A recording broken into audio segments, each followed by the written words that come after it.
Jo, hvad så alle sammen? Velkommen til den her video. I dag der skal vi simpelthen spille noget Call of Duty Black Ops Zombies. Hold kæft, jeg glæder mig.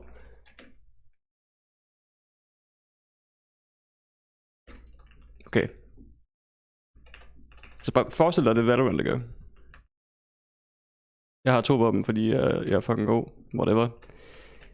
Så kommer der zombies fra sådan alle de her forskellige barrierer. Kan man bare nakke dem, så får man point. Kan man åbne de her døre. Så kan man lave sådan noget fucking, prøv at se. Så kan man kan sådan slide, og så kan man sådan hoppe. Og så kan man sådan slide for evigt. Og så kan man lave sådan en slide cancel. Så kan man slide for evigt. Så det gør, at jeg skyder den her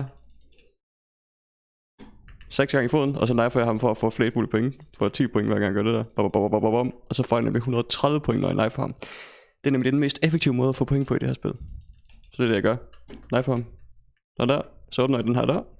Får jeg sådan en lille tyggegummi herovre.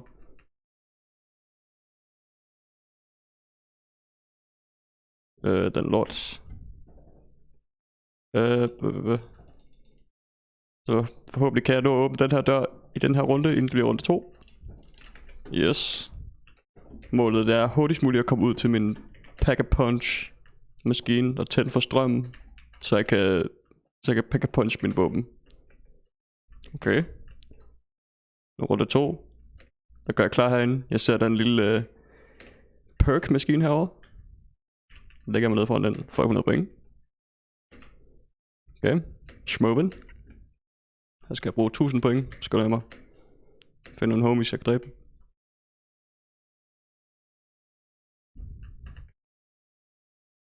Kommer der, det kommer til at tage lidt tid.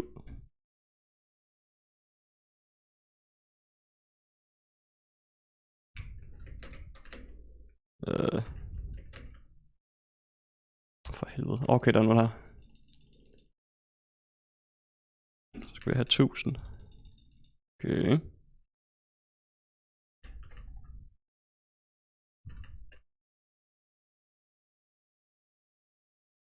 Men prøv lige at se, hvor effektivt det er. Men dog. Men er han ikke død? Og fordi de skal være i maven i runde 2, fordi de får mere liv for hver runde, der går. Så skal de have mere flere skud, obviously. Fuck. Jeg skal have mig lidt tyggegummi, fordi den jeg har, det er trash. Den gider jeg ikke have. Okay, hernede har vi strømmen. Tænder vi for strømmen, så betyder det, at vi får The Mystery Box. Jeg ved ikke, om den kommer her. Der. En Mystery Box, hvor man kun kan betale 950 points for at få et vilkårligt våben fra spillet af. Så det er mit næste mål. At åbne den her der. 1250. Og komme derind. Og den her det er en af de bedste perks. Den skal man have, hvis man spiller solo. Quick revive. Så hvis jeg dør, så dør jeg ikke helt. Så får jeg lov til at få sådan en lille revive, hvor jeg får 2 mega OP pistoler, så kan jeg dræbe dem med. Og så kan jeg blive revived bagefter. Den kan jeg købe 3 gange. Og hvis man spiller 2, så kan man kun bruge den. Eller så bruger man den til at revive hinanden hurtigere. Så der er den ikke lige så god. Men i single player der er den virkelig god. Runde 3, okay, nej, stadig runde 2. Helvede. Jeg skal skyde mig i foden en gang med den her. Hallo.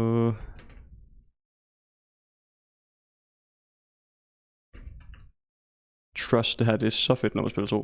Trust.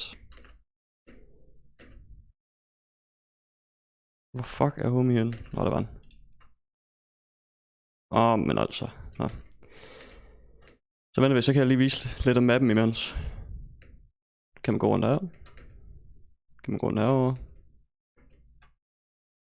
Jeg ser hvor efficient det her sliding der. Kan man gå herind?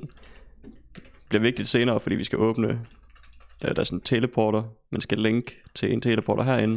Så 2 platforme man skal linke for at åbne op for Pack-a-Punch. Og Pack-a-Punch, det er når du så opgraderer man sit våben, så bliver det sådan et laservåben. Og så vil du kunne forstå den TikTok, jeg viste dig.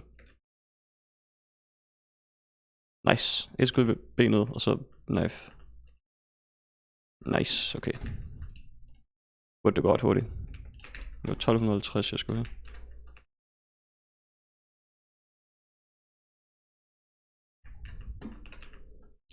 Double points. Det er en af de bedste.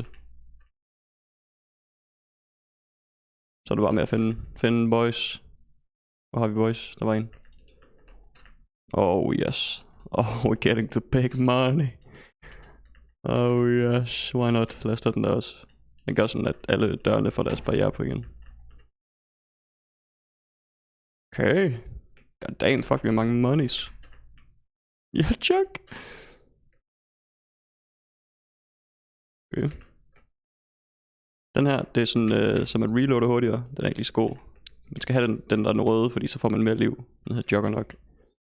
Okay. Så vi trykker F på den her, og så har vi sådan en lille timer deroppe i venstre hjørne. Så skal vi nå ind og trykke på den der teleporter, vi spawnede på.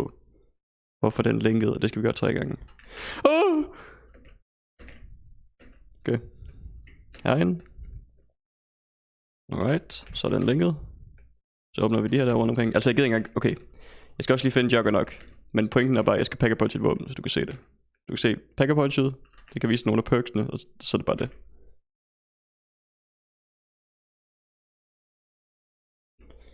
Og nu skyder jeg bare de her homies. Jeg gider ikke knife dem længere.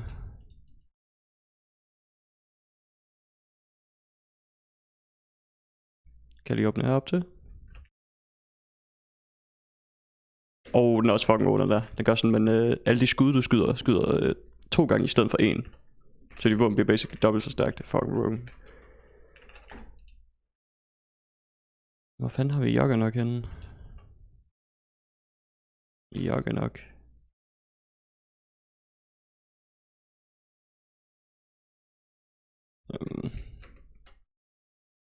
Var ikke derovre. Den var ikke inde i rummet. What the fuck? Den henne?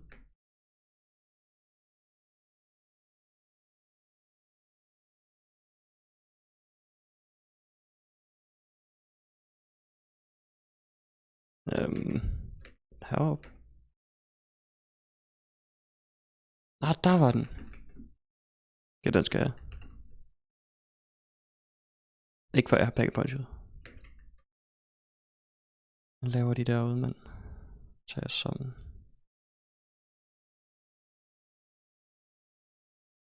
Okay. Så skal vi op og have sådan et mystery weapon. From the mystery box. Oh yes.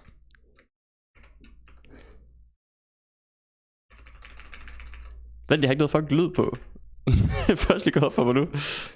Oh my god. Vent. Oh my god. Helvede, du slet ikke kunne høre de her fucking epic zombies. Sådan der. Det er sådan low-key lidt højt der. Sådan der.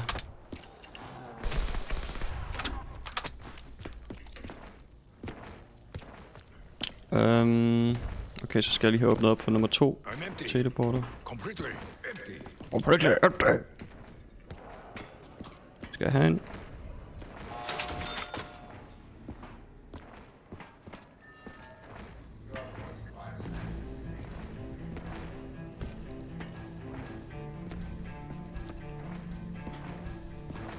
Fuck, der epic music. Bum. Se, så mangler vi kun 1. Okay, kom ind. Så spawner der en lille power-up herovre. What are we getting? Oh, death machine. Det er fucking broke. Det er bare sådan en machine gun med uendelig ammo, så kan du bare plukke alle sammen. Bare fucking mig i tasken. Det gider jeg ikke bruge. Den er for broken. Hvad siger den her? 1250? Ja, easy. Hvad siger tyggegummi-maskinen? Den er fucking god, den der. Det gider jeg ikke bruge. Jeg har sådan nogle fucking dyre tyggegummi på. Jeg gider ikke bruge nogen af dem, fordi de er super rare. Der er sådan en sådan et gambling-system det her, hvor du kan købe sådan nogle lootboxes, og så håbe på, at du får gode tyggegummier. Nej, det er basically fucking... Det er egentlig bare gambling. Hvad det snakker vi om? Oh yes. Nu skal den løjer. Yep. Så er det bare ind her. Den sidste teleport. Yup. Og så er der sådan easter eggs, man kan lave på hver bane. Det er fucking grineren. det er lidt besværligt. Jeg kan ikke huske easter for den her, så jeg kan ikke lige gøre det. Men det er røvgrineren. Også når man spiller flere på en gang. Det var tæt på.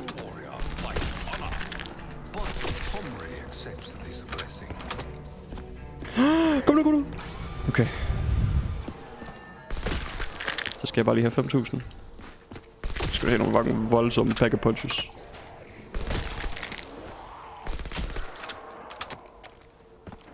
Hvor har vi manden?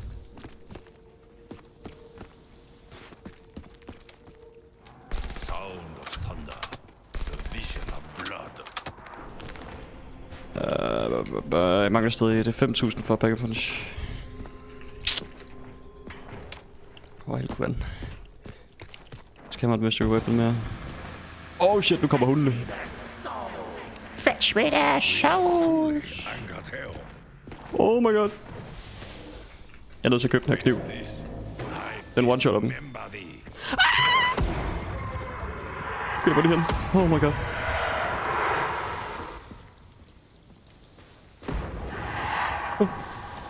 Okay her. Okay, deroppe. Okay, herovre. Okay. Nej! For helvede. Okay, runden færdig. Imens har jeg stadig med Kiv, så kan jeg gå og købe ind med de her quick revives. Jesus, man.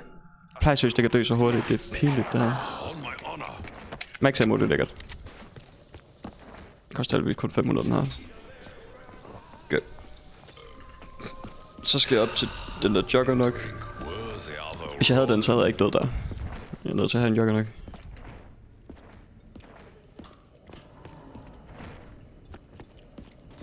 Og herude. Kom nu bare, mand. Kom nu.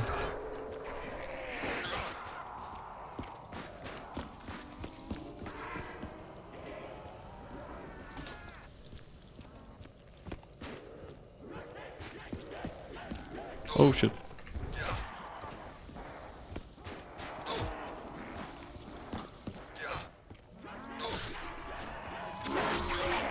Det er nøjeren der. Det er ballsy moves i forhold til, hvor lang tid jeg har spillet det her spil. Det er 2.500, jeg skal have. Jeg kan godt. Jeg tager på det. Holy shit, der er mange. Okay, det handler bare om at kite den. Oh my god, jeg er så god. Yep, here we go. Og så skal jeg lige over have den her double tap, den var 2.000. Jeg tjener så fucking mange penge, fordi jeg har den her kniv. Var det det? Nej. Really? Var dig, der vi venter på? Dig der. Det var den sidste, okay. Okay, mangler den her over double tap. Og så skal jeg lige pack-a-punch de her 2 våben. Og så er det det. Så har du set det, du skal se for at blive overbevist om at spille det her spil med mig. Okay. Det er alt for... Ej, det er for dumt at stå herinde.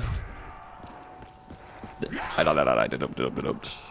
Det er dumt. Jeg er nødt til at gøre det.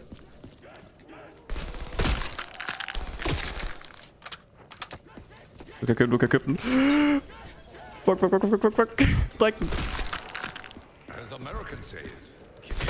Okay.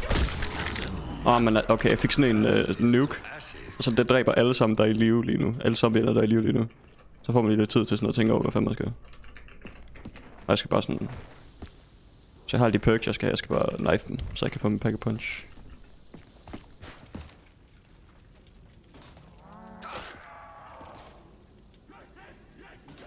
Hvad? Ja. I'm just gaming.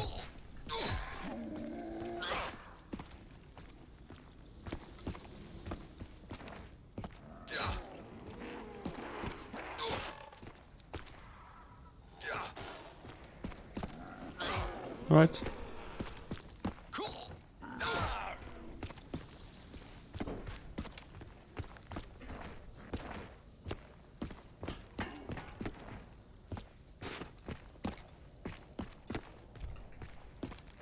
Okay, det er min lillebror.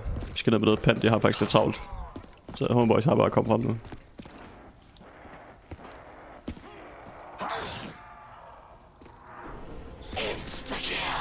Det hjælper mig ikke det her. Kom nu. Kom nu.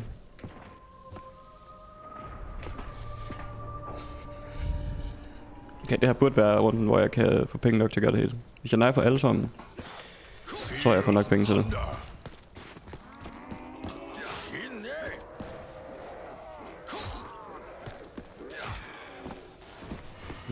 Det er et godt stort område det her, så jeg kan sådan kite dem rundt over det hele. Det er fint nok at være herude. Jeg skal bare lige have min 5.000.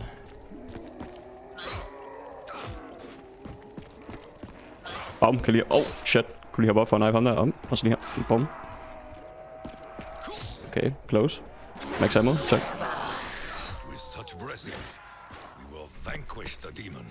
Ej, de har ikke en chance, dem her. De her fjolser. Så det er jo ikke hyggeligt, det her. Det er bare at gå ind den. Så er det 5 nu. Du skal se, Pack a Punch, det er den der starter-pistol, jeg havde. Det er den, man starter med, så når man Pack a Puncher den, hvis man beholder den hele vejen ind, så man Pack a Puncher den, så får man 2 granatpistoler på det der. Okay, crazy. Så vil også lige Pack a Punch den her anden en. Så kan du også se den.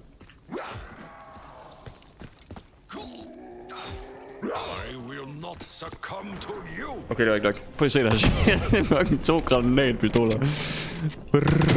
Og drenger jo lige. Og det er det, man får, hvis man beholder startpistolen hele vejen her til med Pack a Puncher. Så kommer hunden igen. Og så får de sin side skin. Man kan ikke inspect i det her spil, men de får sin side skin. Dø. Dø.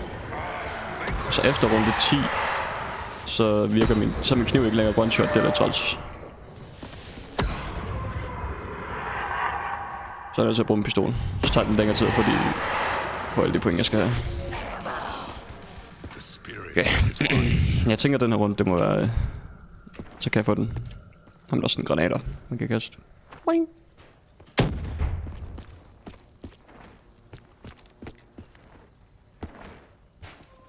Jeg tænker, altså runde 11, så kommer der nok sådan til, at jeg bare kan bruge min gun, og så kan jeg få nok point. De der 5.000, jeg skal bruge.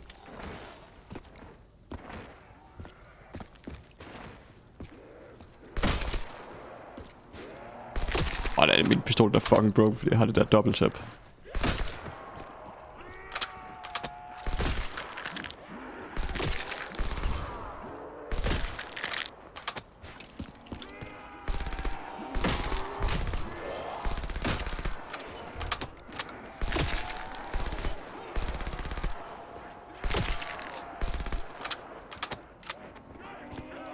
Okay, almost der. Det var en lille smule grinding i nogen sagen. Jeg er muligvis lidt fucked i det her hjørne her. Men ja, jeg tror på mig selv. Selvom jeg ikke har den der til at reload hurtigt, så det er godt. Jeg har en SMG, den reload hurtigt i forvejen, så behøver man ikke den der for at reload hurtigere. Oh my god, jeg har lige lidt. Okay. Here we go. Pack a punching my weapon. Jeg bliver altså fucking død, man. Prøv at se. Den her. Fucking laserpistol. Det var det for dagens video. Husk at like og subscribe til min kanal. Og